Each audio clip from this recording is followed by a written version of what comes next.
2024 JEE അഡ്വാൻസിന്റെ exam ഇനി എത്തിക്കഴിഞ്ഞു. നമുക്ക് എല്ലാവർക്കും അറിയാം മെയ് 26-നാണ് JEE അഡ്വാൻസ് എക്സാം. അപ്പോൾ ഒരുപാട് വിദ്യാർത്ഥികളാണ് JEE അഡ്വാൻസിന് വേണ്ടി വളരെ നന്നായി പ്രിപ്പയർ ചെയ്തതായി ഇപ്പൊ മുന്നോട്ട് പോയിക്കൊണ്ടിരിക്കുന്നത്.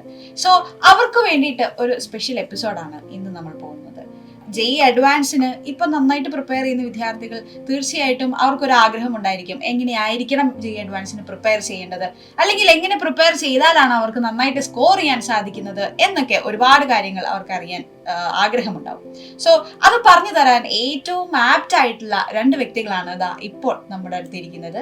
2023 JEE advance all India rank 890യും 722 ലഭിച്ച ശ്രീറാമും അസിലുമാണ് നമ്മുടെ കൂടെ ഉള്ളത്.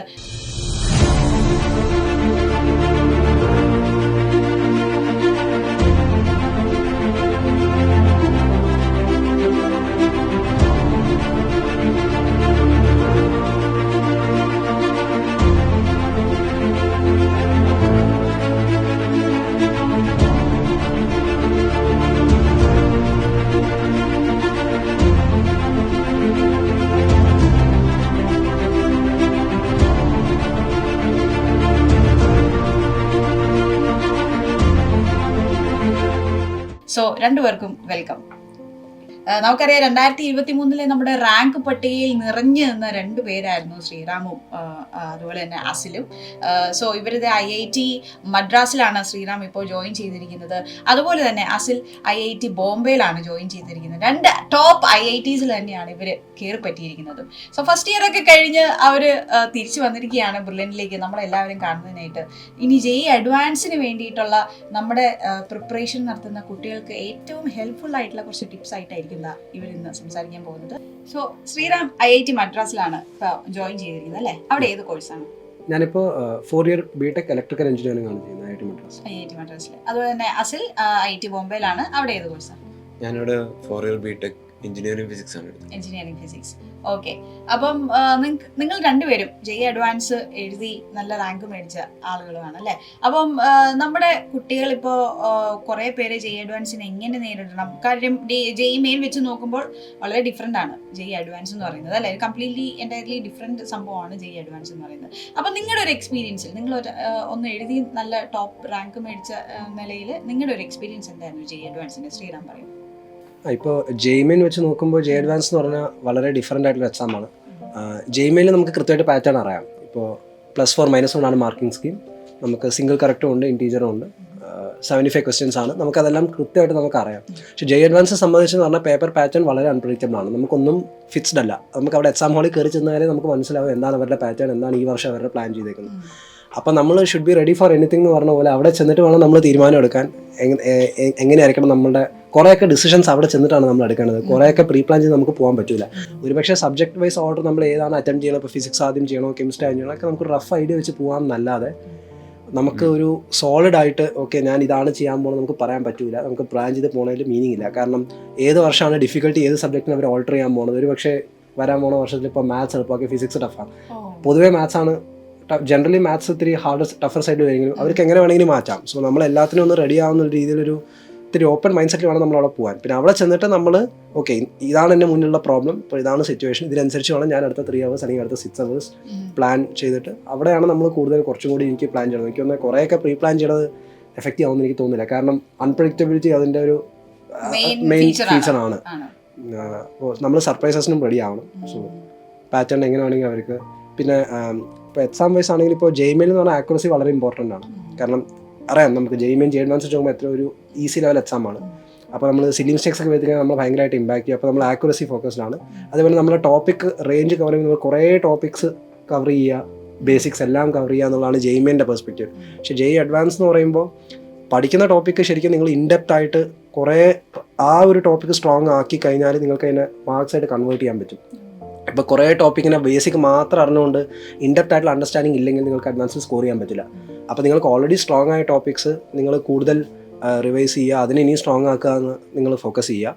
ഇപ്പോൾ പുതിയതായിട്ടൊന്നും നോക്കാതിരിക്കുക. അപ്പോൾ ഇതുവരെ പഠിക്കാത്തൊരു ടോപ്പിക്കൊന്നും ലാസ്റ്റ് 1 വീക്കിൽ ഇങ്ങനെ എടുക്കാതിരിക്കുക. ഇനിയിപ്പോൾ നമുക്ക് കുറച്ച് ദിവസങ്ങളേ ഉള്ളൂ. ഇനിയിപ്പോൾ ഒരു 6-7 ദിവസത്തിൽ നിങ്ങൾക്ക് ചെയ്യാവുന്ന എന്താണെന്ന് വെച്ചാൽ ഓൾറെഡി പഠിച്ച കാര്യങ്ങൾ സ്ട്രോങ് ആയിട്ടുള്ള ടോപ്പിക്സ് നിങ്ങൾ കൂടുതൽ ഫോക്കസ് ചെയ്യുക. അതിൽ മാക്സിമം നിങ്ങൾക്ക് അതൊന്നും ആവാതിരിക്കാൻ ശ്രമിക്കുക. പിന്നെ മീഡിയം ടോപ്പിക്സ് നിങ്ങൾ ഓക്കെ ആണെങ്കിൽ അതിനും കുറച്ചും കൂടി സ്ട്രോങ്ങിലേക്ക് കൊണ്ടുവരാൻ പറ്റുമെങ്കിൽ എങ്ങനെയാണെന്ന് വെച്ചാൽ അതിന് എഫർട്ട് ഇടുക. വളരെ വീക്കായ ടോപ്പിക്സ് കൂടുതൽ ഇപ്പം നോക്കാതിരിക്കുക. കാരണം നിങ്ങൾക്ക് എല്ലാ 100% സിലബസ് കവർ ചെയ്ത് അഡ്വാൻസ് എഴുതണമെന്നൊരു നിർബന്ധമില്ല.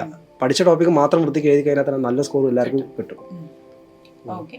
അതുപോലെ തന്നെ അസിൽ നമ്മുടെ ഈ JEE അഡ്വാൻസിന്റെ എക്സാം നോക്കുകയാണെങ്കിൽ പേപ്പർ 1 പേപ്പർ 2 എന്നുള്ള രീതിയിലാണ്. അതായത് 3 hours പേപ്പർ 1, 3 hours പേപ്പർ 2. അപ്പോൾ ഈ ഒരു എക്സാം, അതായത് പേപ്പർ 1ന്റെ എക്സാം രീതി അതുപോലെ തന്നെ പേപ്പർ 2ന്റെ എങ്ങനെയായിരുന്നു ആ ഒരു കാര്യങ്ങൾ എങ്ങനെയായിരുന്നു? ലൈക്ക് JEE അഡ്വാൻസിനെ വ്യത്യസ്തമാക്കുന്ന ഒരു ഘടകം അതിന്റെ 6 hours എക്സാം സ്റ്റൈലാണ്. ലൈക്ക് പൊതുവെ അധിക എക്സാമുകളും 3 hours ആണ്, അല്ലെങ്കിൽ ലൈക്ക് 3 hours തന്നെ 2 സബ്ജക്റ്റ് ആയിട്ട് ഡിവൈഡഡ് ആണ്. പക്ഷെ JEE അഡ്വാൻസ് ലൈക്ക് ഓരോ പേപ്പറും 3 hours 3 സബ്ജക്റ്റും നമുക്ക് ഡീൽ ചെയ്യണം. അതുകൊണ്ട് തന്നെ വളരെ ടയറിങ് ആയൊരു പ്രോസസ്സാണ് ഈ 6 hours മെയിൻറ്റെയിൻ ചെയ്യുക എന്നുള്ളത്. അധിക പേരും ഫസ്റ്റ് പേപ്പറിൽ തന്നെ ബേൺ ഔട്ട് ആവും. പക്ഷെ പൊതുവെ സെക്കൻഡ് പേപ്പറാണ് സ്കോറിംഗ് പേപ്പർ. അപ്പോൾ ഫസ്റ്റ് പേപ്പറിൽ തന്നെ ബേൺ ഔട്ട് ആവാതെ like through out the 6 hours fight ചെയ്യുക എന്നുള്ളതാണ് ഇതിൻ്റെ ശൈലി. ഓക്കെ. അപ്പോൾ ഈ ഫസ്റ്റ് പേപ്പർ കഴിഞ്ഞ് കഴിയുമ്പോഴത്തേക്കും സ്വാഭാവികമായിട്ടും ഇപ്പം നമ്മൾ സ്റ്റുഡൻസ് പുറത്തോട്ട് ഇറങ്ങി കഴിഞ്ഞിട്ട് ഇതിനെക്കുറിച്ച് ഡിസ്കസ് ചെയ്യായിരിക്കും. ഫസ്റ്റ് പേപ്പറിനെ കുറിച്ച് ഡിസ്കസ് ചെയ്ത് ആ ഒരു ബേൺ ഔട്ട് ആയിട്ടിരിക്കുന്ന സമയത്ത് അവർ ഇനി എന്തായിരിക്കും ചെയ്യേണ്ടത്? കാര്യം നിങ്ങൾക്ക് ആ ഒരു എക്സ്പീരിയൻസ് ഉണ്ട്, ഞാൻ അന്ന് ചെയ്തുകൊണ്ട് അങ്ങനെ അല്ലായിരുന്നു ചെയ്യേണ്ടത്, അങ്ങനെ എന്തെങ്കിലും തോന്നിയോ? കാര്യം ഫസ്റ്റ് പേപ്പർ കഴിഞ്ഞിട്ട് എന്തായിരുന്നു നിങ്ങൾ ആ ഒരു ചെറിയൊരു ടൈം ഉണ്ട് നിങ്ങൾക്ക് ഫുഡ് കഴിക്കാൻ അല്ലേ, ആ ഒരു ടൈമിൽ നിങ്ങൾ എങ്ങനെയാണ് അടുത്ത എക്സാമിന് വേണ്ടി എങ്ങനെയാണ് ആ ഒരു സ്ട്രെങ്ത് തിരിച്ചെടുക്കണേ? ഫസ്റ്റ് പേപ്പറിനായിട്ടുള്ള ഡിസ്കഷൻസ് കഴിയുന്നതും മാക്സിമം ഒഴിവാക്കുക. കൂടുതൽ ഡിസ്കസ് ഒന്നും വേണ്ട. ഏറ്റവും നല്ലത് മെഡിറ്റേറ്റഡ് സ്റ്റേറ്റിലേക്ക് ആ ഒരു ടൈമിലേക്ക് എന്തെങ്കിലും ലഘുഭക്ഷണം കഴിച്ച് മെഡിറ്റേറ്റഡ് സ്റ്റേറ്റിൽ, അതായത് പേപ്പർ 2-ന് വേണ്ടിയിട്ടുള്ള പ്രിപ്പറേഷൻ, നിങ്ങൾ ആ ഒരു ബോഡീനെയും മൈൻഡിനെയും ആ ഒരു പേപ്പർ 2-ന് വേണ്ടിയിട്ട് പ്രിപ്പയർ ആക്കുക എന്നുള്ളത് ഇമ്പോർട്ടൻ്റ് ആണ് അല്ലേ ആ ഒരു ടൈമിൽ? യെസ്. അപ്പം നിങ്ങൾ ഇപ്പം ഇവർ രണ്ടുപേരും പറഞ്ഞതുപോലെ JEE അഡ്വാൻസിനെ ഇങ്ങനെ വേണം അപ്രോച്ച് ചെയ്യാൻ. അതായത് പേപ്പർ 1-ന് ശേഷം കോമൺ ആയിട്ട് നടത്തുന്ന ഒരു എന്താ പറയുക ഒരു സിനാരിയോ ആണ്. നിങ്ങൾ പുറത്തിറങ്ങിയിട്ട് ഈ പേപ്പർ 1-നെ കുറിച്ച് തന്നെ ഇങ്ങനെ പറഞ്ഞുകൊണ്ടിരിക്കുക ആ ഒരു ചെറിയ ടൈമിൽ. അത് എനിക്ക് തോന്നുന്നു റോങ് ആയിട്ടുള്ളൊരു കാര്യമാണ് അല്ലേ. നിങ്ങൾ പേപ്പർ 2-ന് വേണ്ടിയിട്ടുള്ള പ്രിപ്പറേഷനാണ് ഒരു ടൈമിൽ നടത്തേണ്ടത്. സോ പേപ്പർ 1 കഴിഞ്ഞു. പേപ്പർ 2-ന് ഇപ്പം അസിലും ശ്രീരാമൻ പറഞ്ഞ പോലെ സ്കോർ ചെയ്യാൻ സാധിക്കുന്ന ഒരു പേപ്പറുമാണ് അല്ലേ, 1-നെ കമ്പയർ ചെയ്ത് വെച്ച് നോക്കാം. അത് പേപ്പർ 1 എന്ന് പറയുമ്പോൾ നിങ്ങൾ ജസ്റ്റ് എക്സാം മുകളിൽ സെറ്റ് ആവുന്ന ഒരു സമയം ഒരു സ്റ്റാർട്ടിങ് ട്രബിൾ പലർക്കും ഉണ്ടാവാം. പക്ഷേ നിങ്ങൾ പേപ്പർ 1 3 hours എക്സാം കഴിഞ്ഞാൽ നിങ്ങൾ ഓൾറെഡി എക്സാം മോഡിലാണ്. അപ്പോൾ നിങ്ങൾ ആ ഫൈറ്റിംഗ് മോഡിലാണ്. അപ്പോൾ പിന്നെ പേപ്പർ 2 നിങ്ങൾക്ക് ഒരുപക്ഷെ നിങ്ങൾക്ക് തന്നെ ചിലപ്പോൾ എന്തെങ്കിലും തോന്നും, ഓക്കെ എന്തെങ്കിലും പോരായ്മകളൊക്കെ ഒരുപക്ഷെ ആ ക്വസ്റ്റ്യൻ കൂടി ഒന്ന് ചെയ്യായിരുന്നു എന്നുള്ള നിങ്ങൾക്ക് സെൽഫൊരു ഫീലിംഗ് ഉണ്ടാവില്ല. അപ്പോൾ പിന്നെ ആ ഫീലിങ്ങും പിന്നെ നിങ്ങൾ ഓൾറെഡി ആ മോഡിലായതുകൊണ്ട് എക്സാം മോഡിലായതുകൊണ്ട് പിന്നെ പേപ്പർ 2 എത്തുമ്പോൾ നിങ്ങൾക്കൊരു വീണ്ടും ഒരു സിസ്റ്റം മൊത്തം റീബൂട്ട് ചെയ്യേണ്ട ഒരു അവസ്ഥ വരില്ല. നിങ്ങൾ ഓൾറെഡി അതിലാണ്, അതിലങ്ങ് പൊക്കോളും. പിന്നെ പേപ്പർ 2 അപ്പോൾ അതുകൊണ്ട് തന്നെ പേപ്പർ ശരിക്കും പറഞ്ഞാൽ സ്റ്റാമിന ഉള്ളവർക്ക് കുറച്ചുകൂടി സ്കോർ ചെയ്യാൻ പറ്റാം ചിലപ്പോൾ. അപ്പം ആ ഒരു എക്സാം മോഡിൽ തന്നെ മുന്നോട്ട് പോവുകയാണെങ്കിൽ പേപ്പർ 2 തീർച്ചയായിട്ടും നിങ്ങൾക്ക് സ്കോർ ചെയ്യാൻ പറ്റും എന്നുള്ളതാണ് നിങ്ങൾ രണ്ടുപേരും പറയുന്നത് അല്ലേ. ഓക്കെ. അപ്പോൾ ഈ JEE അഡ്വാൻസിന്റെ പ്രിപ്പറേഷൻ സമയത്ത് നിങ്ങൾ എങ്ങനെയായിരുന്നു ആ ഒരു പ്രിപ്പറേഷൻ സ്റ്റൈലും മെറ്റീരിയൽസും പിന്നെ ഇവിടുത്തെ മോഡൽ എക്സാമും കാര്യങ്ങളൊക്കെ എങ്ങനെയായിരുന്നു നിങ്ങൾ അത് ഫോളോ ചെയ്തുകൊണ്ടിരുന്നത്? അപ്പോൾ ബ്രില്യൻറ്റിലെ മോഡൽ എക്സാംസ് എന്ന് പറഞ്ഞു കഴിഞ്ഞാൽ ഈ അൺപ്രഡിക്റ്റബിലിറ്റി എന്ന് പറഞ്ഞാൽ ഈ JEE അഡ്വാൻസിലെ നേച്ചർ ഡീൽ ചെയ്യാൻ വളരെ ഹെൽപ്പ് ചെയ്യും. കാരണം ഇവിടുത്തെ മോഡൽ എക്സാംസ് നമുക്കും ഒന്നും അറിയില്ല എങ്ങനെയായിരിക്കും പാറ്റേൺ എന്നൊക്കെ. അപ്പോൾ നമ്മൾ ഈ 3 hours മോർണിംഗ് 3 hours ഈവനിങ് ഇതേ എക്സാം സ്റ്റൈലായിരുന്നു ബ്രില്യൻറ്റിലെ എല്ലാ മോഡൽ എക്സാംസ് എഴുതിയത്. അപ്പോൾ ആ എക്സാംസ് ഒക്കെ എഴുതിയത് അതിൻ്റെ അനാലിസിസ് ഭയങ്കരമായിട്ട് ഹെൽപ്പ് ചെയ്തു. അപ്പോൾ അതിൽ കിട്ടാത്ത ക്വസ്റ്റ്യൻസ് ഒക്കെ ഞാൻ നോട്ട്ബുക്കിൽ ഇങ്ങനെ എഴുതി വെക്കുമായിരുന്നു. അപ്പോൾ അവസാനം ആകുമ്പോൾ ലാസ്റ്റ് 6-7 days ഞാൻ അത് റിവൈസ് ചെയ്തായിരുന്നു.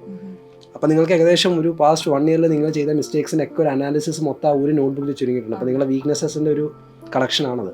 അപ്പോൾ നിങ്ങൾ അത് നോക്കുമ്പോൾ തന്നെ നിങ്ങൾക്ക് ഏകദേശം ഒരു ക്ലിയർ ഐഡിയ കിട്ടും. ഓക്കെ അന്ന് എനിക്കൊന്നും അറിയത്തില്ലായിരുന്നു, അപ്പോൾ ഇന്ന് എനിക്കിതൊക്കെ അപ്പോൾ ഒരു പോസിറ്റിവിറ്റി, ഓക്കെ ഇത്രയും എന്തായാലും ചെയ്തു, എന്നാലും ബെറ്റർ ആയി, അത്രയും ചേഞ്ചസ് കാണാൻ പറ്റും. അപ്പോൾ നമുക്കൊരു കോൺഫിഡൻസ്, ഒരു പോസിറ്റിവിറ്റി കിട്ടും. പിന്നെ ഷോർട്ട് നോട്ട്സ് എഴുതി വെച്ചിട്ടുണ്ടായിരുന്നു ടോപ്പിക്സിനൊക്കെ. NCERT വായിക്കുമ്പോൾ JEE-നും പിന്നെ അതല്ലാതെ തന്നെ JEE അഡ്വാൻസ് സ്പെസിഫിക് ആയിട്ട് കുറേ നോട്ട്സ് എഴുതി വെച്ചിട്ടുണ്ടായിരുന്നു. അപ്പോൾ ആ നോട്ട്സ് ഒക്കെ റിവൈസ് ചെയ്തിട്ട് അതിലേകദേശം കോൺസെപ്റ്റ്സ് ഒക്കെ ഒന്നുകൂടി എന്തെങ്കിലും ഇമ്പോർട്ടൻ്റ് ആയിട്ടുള്ള വല്ലതും അങ്ങനെയൊക്കെ റിവൈസ് ചെയ്യലായിരുന്നു മെയിൻലി ലാസ്റ്റ് 1 week. പിന്നെ പുതിയതായിട്ടൊന്നും ഞാൻ നോക്കിയില്ലായിരുന്നു ലാസ്റ്റ് 1 week. ഓൾറെഡി പഠിച്ച സ്ട്രോങ് ടോപ്പിക്സ് കൂടുതൽ ഫോക്കസ് ചെയ്തു എന്നുള്ള ആ ഒരു കാര്യം.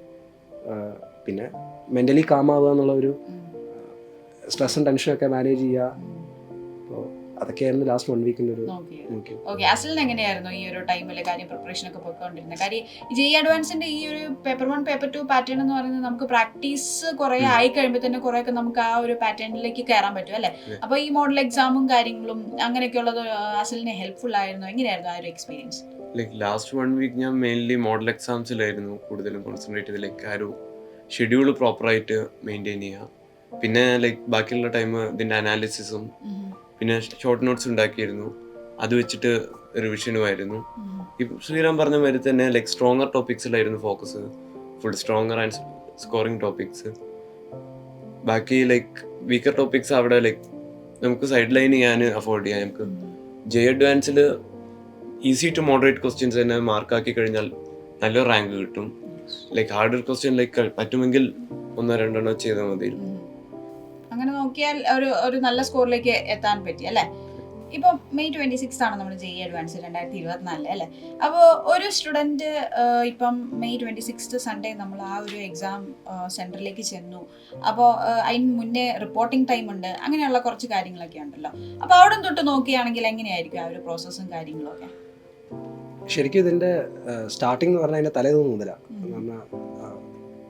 അപ്പം മുതൽ നമ്മളെ എക്സാം മൈൻഡ് സെറ്റിൽ നമുക്ക് നാളെ നമ്മൾ എക്സാം എഴുതാം. അപ്പോൾ നമുക്ക് ഒരുപക്ഷെ സ്ട്രെസ്സും ടെൻഷനൊക്കെ നമുക്ക് ഒരുപാടുണ്ടാവും. പിന്നെ ലാസ്റ്റ് ദിവസം എത്ര റിവൈസ് ചെയ്താലും ഇത് തീരും നമുക്ക് തോന്നില്ല. കാരണം ഇത് സിലബസ് അത്രയും വാസ്റ്റാണ്. അപ്പോൾ നമ്മൾ എത്ര പഠിച്ചാലോ ഇനി അവിടെ അത് പഠിക്കാനുണ്ട് ഇത് പഠിക്കാനുണ്ട്. അപ്പോൾ അങ്ങനത്തെ ഒരു കോൺഫിഡൻസ് നമുക്ക് ഇത്തിരി എന്താ പറയുക, എത്ര പഠിച്ചാലും തീരുന്നില്ലല്ലോ. പിന്നെ നമുക്കൊരു അതൊക്കെ ഉണ്ടാവാം. അപ്പോൾ അവിടെ മുതലാണ് എനിക്കൊന്ന് നമ്മളുടെ പ്രോസസ്സ് മൊത്തം തുടങ്ങുന്നത്. അപ്പോൾ നമ്മൾ ചെയ്യേണ്ട കാര്യം വെച്ചാൽ നമ്മൾ ഈ ഫാക്റ്റ് നമ്മൾ വൃത്തിക്ക് മനസ്സിലാക്കണം. നമ്മൾ എന്ന് പറഞ്ഞാൽ നമുക്ക് എത്ര റിവൈസ് ചെയ്താലും നമുക്ക് ഇനിയും ഒരുപക്ഷെ ഇത് ഒന്നും കൂടി നോക്കാനുണ്ടാവും. നമുക്ക് ഒരുപക്ഷെ അത് അറിയുന്നുണ്ടാവും. ചിലപ്പോൾ ക്വസ്റ്റ്യൻ കാണുമ്പോൾ നമുക്ക് തോന്നും. പക്ഷേ നാച്ചുറലി നമ്മുടെ തലയിൽ ഇപ്പോൾ ടിപ്സിലെല്ലാം അങ്ങനെ ഉണ്ടാവുന്നില്ല. പക്ഷേ നമ്മൾ ഓൾറെഡി ഇത്രയും 2 വർഷം അല്ലെങ്കിൽ 3 വർഷം നിങ്ങൾ ടൈം എടുത്തിട്ട് നിങ്ങൾ ഇത്രയും ഹാർഡ് വർക്ക് ചെയ്തിട്ടുണ്ട്. നിങ്ങളുടെ ബാക്ക്ഗ്രൗണ്ടിൽ അത് മൈൻഡിലുണ്ട്. പക്ഷേ ചിലപ്പോൾ നിങ്ങളുടെ ടിപ്സ് ചിലപ്പോൾ ഉടനെ വരണമെന്നില്ല. പക്ഷേ അത് നിങ്ങൾക്ക് ക്വസ്റ്റ്യൻ കാണുമ്പോൾ എക്സാമിൽ അത് ഒബ്വിയസ് നിങ്ങളുടെ തലയിൽ വരും. ഇപ്പോൾ ഇനോർഗാനിക് ഒക്കെ എത്ര കാര്യങ്ങൾ നിങ്ങൾ മെമ്മറൈസ് ചെയ്താലും ഒരുപക്ഷെ അയ്യോ അത് മറന്നോ എന്നുള്ളൊരു ഡൗട്ട്, ഒരു സെൽഫ് ഡൗട്ട് ഉണ്ടാവാം. പക്ഷേ അത് നിങ്ങൾക്ക് ഓപ്ഷൻസ് കാണുമ്പോൾ ക്വസ്റ്റ്യൻ കാണുമ്പോൾ നിങ്ങൾക്ക് അത് ഓർമ്മ വരും. അപ്പോൾ പിന്നെ അതൊന്ന്. പിന്നെ ഈ സ്ട്രെസ് അല്ലെങ്കിൽ ടെൻഷൻ ഹാൻഡിൽ ചെയ്യുക എന്ന് പറഞ്ഞാൽ ഇപ്പോൾ ലാസ്റ്റൊക്കെ ആകുമ്പോൾ നിങ്ങൾ ചെയ്യേണ്ട ടാസ്ക്സ് ഒക്കെ ഒരു എഴുതി വെക്കുക. അപ്പോൾ പിന്നെ നിങ്ങൾ ആ ടാസ്ക് കംപ്ലീറ്റ് ചെയ്യുന്നതിൽ ഫോക്കസ് ചെയ്യുമ്പോൾ നിങ്ങൾ കൂടുതൽ ടെൻഷൻ നമുക്ക് വെറുതെ ഇരിക്കുമ്പോഴാണ് നമ്മൾ ആലോചിച്ച് അങ്ങനെയാണ് നമ്മൾ ടെൻഷൻ. ഇപ്പോൾ ഒരുപക്ഷെ എക്സാം മോശമാവുമോ അല്ലെങ്കിൽ എക്സാം എന്തെങ്കിലും ഇങ്ങനെ എനിക്ക് പെർഫോം ചെയ്യാൻ പറ്റാതിരിക്കും, ഇങ്ങനെയൊക്കെ ആൻസൈറ്റി ഇങ്ങനത്തെ ടെൻഷൻസ് ഒക്കെ ഉണ്ടാകുമ്പോൾ ഓവർത്തിങ്കിങ് നമ്മൾ വെറുതെ ഇരിക്കുമ്പോഴാണ്. നമ്മൾ ശരിക്കും ഇൻഡെപ്റ്റ് സ്റ്റഡി ചെയ്യുമ്പോൾ നമ്മൾ ആ ക്വസ്റ്റ്യൻ സോൾവ് ചെയ്ത ഫോക്കസിലാണ്. ഈ ക്വസ്റ്റ്യൻ ഉത്തരം എന്താ കിട്ടാത്തതെന്നായിരിക്കും നമ്മളുടെ പ്രശ്നം. അല്ലാതെ എക്സാം മോശമാകുമോ നല്ലതാവും എന്നുള്ളത് നമ്മളെ ഫോക്കസിൽ വരില്ല. അപ്പോൾ പിന്നെ നമ്മൾ അത് ഫോക്കസ് ചെയ്യുമ്പോൾ അപ്പോൾ നമ്മൾ ടാസ്ക് ഇങ്ങനെ ഒന്നൊന്നായിട്ട് കംപ്ലീറ്റ് ചെയ്യുന്ന രീതിയിൽ നമ്മൾ പോകും. അപ്പോൾ നമ്മൾ ഓവർ തിങ്ക് ചെയ്യില്ല അങ്ങനെ ആവശ്യമില്ല. അപ്പോൾ അങ്ങനെ അത് അവോയ്ഡ് ചെയ്യാം. പിന്നെ നമുക്ക് ഒരു 6-7 hours 7-8 hours സ്ലീപ്പ് നിങ്ങൾ എക്സാമിന് തലേന്ന് നന്നായിട്ടൊന്ന് ഒരു 7-8 hours നല്ല പ്രോപ്പർ സ്ലീപ്പ് വെച്ചിട്ട് പോകാൻ ശ്രമിക്കുക. കാരണം നിങ്ങൾക്ക് എന്തായാലും നെക്സ്റ്റ് ഡേ 6 hours ഒരു ഫൈറ്റ് കൊടുക്കേണ്ടതാണ്. അപ്പോൾ അതിനുള്ള സ്റ്റാമിന വേണം. അപ്പോൾ നന്നായിട്ട് ഒരു 7-8 hours എന്തായാലും മിനിമം ഉറങ്ങണം നിങ്ങൾ. ഇപ്പോൾ നേരത്തെ കിടന്ന് ഉറങ്ങുക. പിന്നെ നിങ്ങൾ ഈ ടാസ്ക് ഇങ്ങനെ ഒന്നായിട്ട് ഇങ്ങനെ കംപ്ലീറ്റ് ചെയ്യുന്നത് നല്ല റിവിഷൻ പ്ലാൻഡ് ആയിട്ട് പോകുമ്പോൾ തന്നെ നിങ്ങൾ ഈ പ്രോസസ്സ് കഴിയുമ്പോൾ രാത്രി നിങ്ങൾ ടയർഡ് ആവും. ഒരു 10 o'clock ആകുമ്പോൾ അപ്പോൾ നിങ്ങൾക്ക് നാച്ചുറലി സ്ലീപ്പ് വരും. പിന്നെ പിറ്റേന്ന് രാവിലെ എണീച്ചിട്ട് നിങ്ങൾ അവിടെ എക്സാം സെൻറ്ററിൽ ചെന്നിട്ട് നിങ്ങൾ ആ എക്സാം ഓക്കെ അടുത്തൊരു അരമണിക്കൂറിൽ എക്സാമാണ്. അപ്പോൾ നിങ്ങൾ ആലോചിക്കുക ഓക്കെ എന്തൊക്കെ ഒരു സ്ട്രാറ്റജി, ഇപ്പോൾ ഒരു plan A plan B plan C അങ്ങനെ വല്ല എന്തെങ്കിലുമൊക്കെ നിങ്ങൾക്ക് തന്നെ അത് ഓരോരുത്തരെ ഡിപ്പെൻഡ് ചെയ്യും. ഓരോരുടെ സ്ട്രോങ് ടോപ്പിക്സ് ഫിസിക്സ് ആണോ കെമിസ്ട്രി എങ്ങനെയാ വെച്ചാൽ നിങ്ങളുടെ ഇതിൽ വെച്ചിട്ട് അപ്പോൾ നിങ്ങൾ അതിനനുസരിച്ചൊരു ജസ്റ്റ് ഒരു ഔട്ട്ലൈൻ ഒരു പ്ലാൻ നിങ്ങളുടെ മൈൻഡിൽ വെക്കുക. ഇത്തിരി കാമായിട്ടിരിക്കുക. അപ്പോൾ എന്ത് വന്നാലും നിങ്ങൾക്ക് നിങ്ങൾ ഇത്രയും മോഡൽ എക്സാംസ് ഇത്രയും നിങ്ങൾ ഹാർഡ് വർക്ക് ഇത്രയും നിങ്ങൾ പ്രിപ്പയർ ചെയ്തിട്ടുണ്ട്. അപ്പോൾ നിങ്ങൾക്ക് ഡെഫിനറ്റ്ലി അവിടെ എന്ത് വന്നാലും നിങ്ങൾക്ക് നേരിടാനുള്ള ഒരു ഇതുണ്ട്. നിങ്ങളെ കൊണ്ട് പറ്റുന്നതാണ് നിങ്ങൾ വിശ്വസിക്കണം. നിങ്ങളങ്ങനെ എന്താ പറയുക ഒരു പേടി എന്നുള്ള രീതിയൊന്നും വേണ്ട, എക്സാം ഫിയർ ഒന്നും വേണ്ട. നിങ്ങളവിടെ സാധാരണ ഇത്രയും എക്സാംസ് നിങ്ങൾ പ്രാക്ടീസ് ചെയ്തിട്ടുണ്ട്, അതേപോലത്തെ എക്സാം എഴുതാമെന്ന് വിചാരിച്ചിട്ടൊക്കെ പോയി എഴുതിയാൽ മതി. അത് പ്രിലിമിനറി മോഡൽ എക്സാംസ് ഞങ്ങൾക്ക് കിട്ടിയൊരു ഇതായിരുന്നു. കാരണം ഞങ്ങളിവിടെ ഓൺലൈൻ എക്സാം സെൻറ്ററിൽ എഴുതുന്ന അതേ കണ്ടീഷൻസ് ആയതുകൊണ്ട് അപ്പോൾ അവിടെ പോകുമ്പോൾ ഒരു പുതുമയായിട്ട് ഇങ്ങനെ അവിടെ ഇത്രയും പിള്ളേർ പോലെ ഞങ്ങൾ പ്രിലിമിനറി എഴുതിയിട്ടുണ്ട്. അപ്പോൾ നമ്മുടെ JEE അഡ്വാൻസിന്റെ ആ ഒരു സെന്ററിലേക്ക് പെട്ടെന്ന് എഴുതാൻ പോകുന്ന ആ ഒരു ഫിയർ തോന്നിയില്ല? ഇല്ല അത് ഓൾറെഡി അതിനൊക്കെ നമ്മൾ അക്കസ്റ്റംഡ് ആയി. നമ്മൾ ഇത്രയും എക്സാംസ് ഒക്കെ എഴുതിക്കൊണ്ട് ഞങ്ങൾക്ക് ഒരു പുതുമയൊന്നും അല്ല. അത് ഇതേപോലെ എത്രയോ സ്റ്റുഡൻസ് ഒരുമിച്ച് വന്നൊരു എക്സാം സെൻറ്ററിൽ എഴുതാനൊക്കെ തന്നെയായിരുന്നു പ്രിലിമിനറി. പിന്നെ അവിടെ ആ ഒരു പ്രോബ്ലം ഉണ്ടായിരുന്നില്ല. പിന്നെ എക്സാം സ്റ്റാർട്ട് ചെയ്ത് കഴിഞ്ഞാൽ ഇപ്പോൾ ചിലപ്പോൾ ഒരു പക്ഷേ ആദ്യത്തെ ക്വസ്റ്റ്യൻ കിട്ടാതിരിക്കാം, രണ്ടാമത്തെ ക്വസ്റ്റ്യൻ കിട്ടാതിരിക്കാം. കാരണം അഡ്വാൻസ്ഡാണ്, എല്ലാ ക്വസ്റ്റ്യൻ നമുക്ക് ചെയ്യാൻ പറ്റുന്നില്ല. അപ്പോൾ ആദ്യത്തെ ഒരു 4-5 ക്വസ്റ്റ്യൻ കിട്ടിയെങ്കിൽ അയ്യോ എന്നെക്കൊണ്ട് ഒന്നും കിട്ടുന്നില്ലല്ലോ, പരീക്ഷ പോയോ, ആ ഒരു ചിന്ത നിങ്ങൾ ഒഴിവാക്കണം. നിങ്ങൾ മാക്സിമം നിങ്ങളെ കൊണ്ട് സോൾവ് ചെയ്യാവുന്ന ക്വസ്റ്റ്യൻസ് ഒക്കെ ഇപ്പോൾ 4 ക്വസ്റ്റ്യൻ കിട്ടിയെങ്കിൽ 5ാമത്തെ ക്വസ്റ്റ്യൻ എളുപ്പമായിരിക്കും. ചിലപ്പോൾ നിങ്ങളൊരു പോസിറ്റീവ് മൈൻഡ് സെറ്റിൽ എന്തായാലും നിങ്ങൾ ഇത്രയും പഠിച്ച് ഇത്രയും ഹാർഡ് വർക്ക് ചെയ്തു. ഇപ്പം നിങ്ങളുടെ ബെസ്റ്റ് ഫൈറ്റ് കൊടുക്കുക 6 hours എന്ന് പറഞ്ഞാൽ വളരെ ക്രൂഷ്യലാണ്. സ്ട്രോങ് ആയിട്ട് സ്ട്രോങ് ആയിട്ട് നേരിടുക നേരിടാണ്. എന്നുള്ളതാണ്. ഓക്കെ, അസിലിന് എങ്ങനെയായിരുന്നു? അസിലിന് എന്തെങ്കിലും പ്രത്യേകമായിട്ടുള്ള ഒരു സ്ട്രാറ്റജി അസിൽ ഫോളോ ചെയ്തിരുന്നോ? എങ്ങനെയായിരുന്നു? അല്ലെങ്കിൽ ഇനിയുള്ള ഇപ്പൊ ഈ വരുന്ന 26-ന് ജെ അഡ്വാൻസ് പ്രിപ്പയർ ചെയ്യുന്ന സ്റ്റുഡൻസ് എന്ത് ചെയ്യണം? അവരോട് എന്താ പറയാനുള്ളത്? എക്സാം പാറ്റേണിൽ നമുക്കൊരു 15 മിനിറ്റ് മുമ്പ് അവർ ഡിസ്പ്ലേ ചെയ്യും. അപ്പൊ ലൈക്ക് ആ 15 മിനിറ്റ് അധികം പേരും ലൈക്ക് ടോപ്പിക്സിനെ പറ്റിയാണ് കൂടുതലും തിങ്ക് ചെയ്യാറ്. പക്ഷേ എൻ്റെ അഭിപ്രായത്തിൽ അതിനെക്കാട്ടും നല്ലത് ആ പാറ്റേൺ അനലൈസ് ചെയ്ത് എന്ത് സ്ട്രാറ്റജിയാണ് നമ്മൾ എക്സാമിൽ ഉപയോഗിക്കേണ്ടത് എന്നുള്ളതാണ് ആ 15 മിനിറ്റിൽ പ്രിപ്പയർ ചെയ്യാറുള്ളത്. പിന്നീട് എക്സാം ഫേസ് ചെയ്യുന്ന സമയത്ത് നിങ്ങൾക്ക് ഈ പറഞ്ഞ മാതിരി തന്നെ ലൈക്ക് കുറേ ക്വസ്റ്റ്യൻസ് കിട്ടാതെ വരികയാണെന്നുണ്ടെങ്കിൽ ലൈക്ക് നിങ്ങൾക്ക് വേണമെന്നുണ്ടെങ്കിൽ സബ്ജക്റ്റ് സ്വിച്ച് ചെയ്ത് നോക്കാം. ലൈക്ക് നിങ്ങൾക്ക് കൂടുതൽ കംഫർട്ടബിൾ ആയ ഒരു സബ്ജക്റ്റിലേക്ക് ചെന്ന് കുറച്ചുകൂടി മോട്ടിവേഷൻ ലൈക്ക് കുറച്ച് ക്വസ്റ്റ്യൻസ് എല്ലാം കറക്റ്റായി കിട്ടിക്കഴിഞ്ഞാൽ അതിൻ്റെ ഒരു മോട്ടിവേഷൻ വന്നിട്ട് തിരിച്ച് ആ സബ്ജക്റ്റിലേക്ക് വന്നാൽ മതി. അതേമാതിരി ലൈക്ക് ഡിഫിക്കൽട്ടായ സബ്ജക്റ്റ് ലൈക്ക് ഏത് രീതിയിൽ അറ്റൻഡ് ചെയ്യണം എന്നുള്ളത് like it's depends upon your own strategy and the exam pattern. ഇതുപോലെ തന്നെ എനിക്ക് തോന്നുന്നു കുറേയൊക്കെ കാര്യങ്ങൾ നമുക്ക് ഈ മോഡൽ എക്സാം പ്രാക്ടീസ് ചെയ്യുമ്പോൾ തന്നെ മനസ്സിലാവും കുട്ടികൾക്ക്, അല്ലേ? അപ്പോൾ ഈ മോഡൽ എക്സാം നമ്മൾ അറ്റൻഡ് ചെയ്യേണ്ടതും പ്രാക്ടീസ് എന്ന് പറയുന്നതും വളരെ ഇമ്പോർട്ടൻ്റ് ആയിട്ടുള്ള ഒരു കാര്യമാണ്. അപ്പോൾ തന്നെ കുറേയൊക്കെ കാര്യങ്ങളും അല്ലെ കുറേയൊക്കെ നമ്മുടെ ഒരു സ്ട്രാറ്റജി എന്താണെന്നുള്ളത് നമുക്ക് തന്നെ കണ്ടുപിടിക്കാൻ പറ്റും തോന്നുന്നു, അല്ലേ? Yes, okay. അപ്പോൾ ഇനി വരുന്ന ജെ അഡ്വാൻസ്, അതായത് മെയ് 26-ന് ജെ അഡ്വാൻസ് എഴുതാൻ പോകുന്ന വിദ്യാർത്ഥികൾക്ക് ഏറ്റവും കൂടുതൽ ഒരു എഴുതിയ എക്സ്പീരിയൻസ് ഉള്ള ആൾക്കാരിൽ നിന്ന് ഉള്ള ടിപ്സ് കേൾക്കാനാണ് നിങ്ങൾക്ക് എല്ലാവർക്കും താല്പര്യം എന്ന് ഞങ്ങൾക്കറിയാം. സോ അതുകൊണ്ട് തന്നെയാണ് ആ J advance last year J advance എഴുതിയ 2 വിദ്യാർത്ഥികളെയും കൊണ്ട് ഞങ്ങൾ വന്നത്. സോ അവർ നേരിട്ട് പറയുമ്പോൾ തന്നെ നിങ്ങൾക്ക് കൂടുതലും റിലേറ്റ് ചെയ്യാൻ പറ്റും, കുറേയൊക്കെ കാര്യങ്ങൾ അങ്ങനെ കണക്ട് ചെയ്യാനും ഒക്കെ പറ്റും. സോ ഇതെല്ലാം വെച്ചിട്ട് തന്നെ നിങ്ങൾ ജെ അഡ്വാൻസിന് വേണ്ടിയിട്ട് നന്നായിട്ട്, വളരെ നന്നായിട്ട് പ്രിപ്പയർ ചെയ്യുക. അതുപോലെ തന്നെ ഇപ്പോൾ ഇവർ രണ്ടുപേരും പറഞ്ഞ പോലെ ഹെൽത്തി ആയിട്ടിരിക്കുക, കോൺഫിഡൻ്റ് ആയിട്ടിരിക്കുക എന്നുള്ളത് ഏറ്റവും ഇമ്പോർട്ടൻ്റ് ആയിട്ടുള്ള കാര്യമാണ്. സോ ഇതിലെല്ലാം ഫോളോ ചെയ്തിട്ട് നിങ്ങൾ നന്നായിട്ട് ഈ വരുന്ന മെയ് 26-ന് ജെ അഡ്വാൻസ് നല്ല രീതിയിൽ അറ്റൻഡ് ചെയ്ത് നല്ല ഉയർന്നൊരു റാങ്ക് നിങ്ങൾക്ക് കരസ്ഥമാക്കാൻ സാധിക്കട്ടെ എന്ന് ഞങ്ങൾ എല്ലാവരും ബ്രില്യൻറ്റ് ഫാമിലിയും അതുപോലെ തന്നെ ശ്രീറാമും അസിലും ഇവിടെ ആശംസിക്കുകയാണ്. സോ എല്ലാവർക്കും ഓൾ ദി ബെസ്റ്റ്. എൻട്രൻസ് സംബന്ധമായ വാർത്തകളും അപ്ഡേഷനുകളും ഏറ്റവും വേഗം ആധികാരികമായി അറിയാൻ ബ്രില്യൻറ്റ് സ്റ്റഡി സെന്റർ പാല യൂട്യൂബ് ചാനൽ സബ്സ്ക്രൈബ് ചെയ്യുക, ബെൽ ഐക്കൺ അമർത്തുക, ഈ വീഡിയോ മറ്റു സുഹൃത്തുക്കളിലേക്കും മാക്സിമം ഷെയർ ചെയ്യുക.